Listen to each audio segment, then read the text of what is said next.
I'm always fascinated by the story of Peter. I do know why, but there's something about his journey from fisherman to apostle that is just fascinating to me. He seems to get it sometimes. You know, he has this moment in his process with Jesus where he says, "You are the Christ, you are the Lord." It's this moment of realization.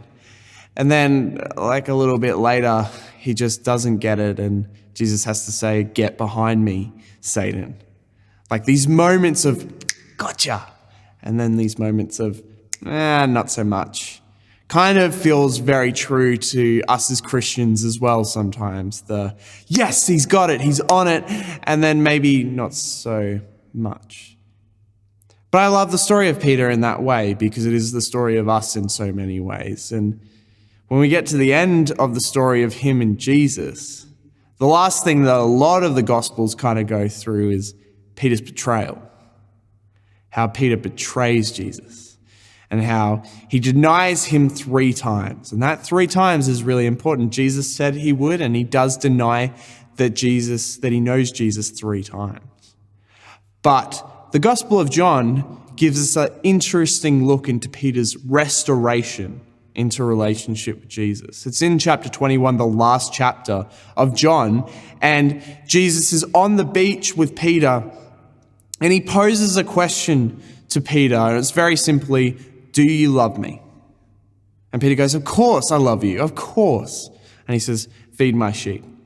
1. And he goes, "Peter, do you love me?" And Peter goes, "Yes, of course, Jesus, I love you." "Then feed my sheep." 2. And then he says, "Do you love me?" Peter goes, "Of course I love you, Jesus. How many times do I have to say this?" "And then feed my sheep." 3. And he mirrors Peter's betrayal with his restoration. Because for the amount of times he said that Jesus wasn't known to him, Jesus asked the question, "Do you love me?"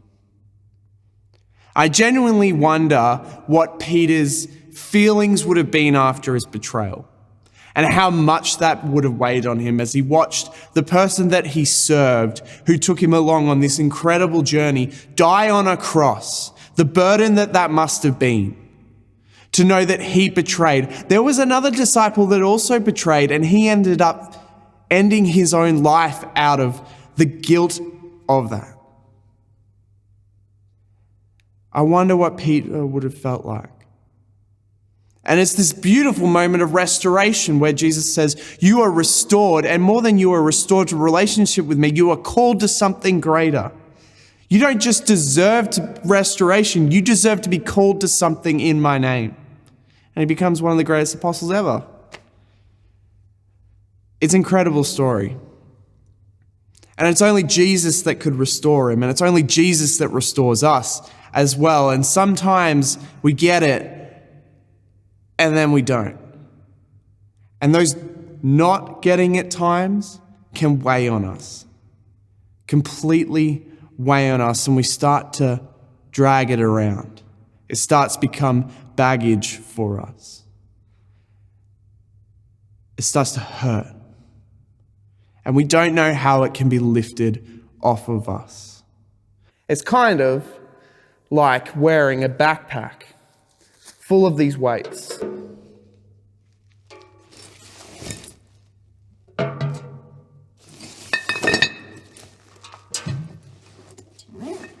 And having it all the way around your shoulders. It's what guilt can do to us. And you know, at first, this really doesn't feel too bad. It's heavy, but it doesn't feel horrible. But I couldn't run in it. I couldn't do all the things that I want to do in it. And eventually, as this sits here for longer and longer, it starts to hurt. It starts to get painful. I start to need to rest more. You know, it restricts me. I can't do the things that I want to do because it's holding me in place. I'm weighed down. It's too much. And I imagine this is the way Peter felt. I imagine this is the way we feel sometimes when, you know, we're not quite following the way that God wanted us to follow. And it hurts after a while.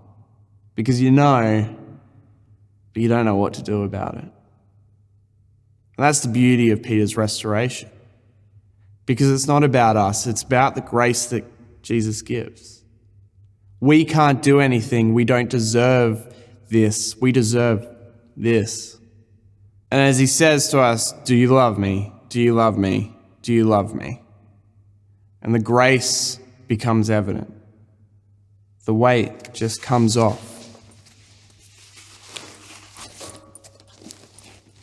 And just falls.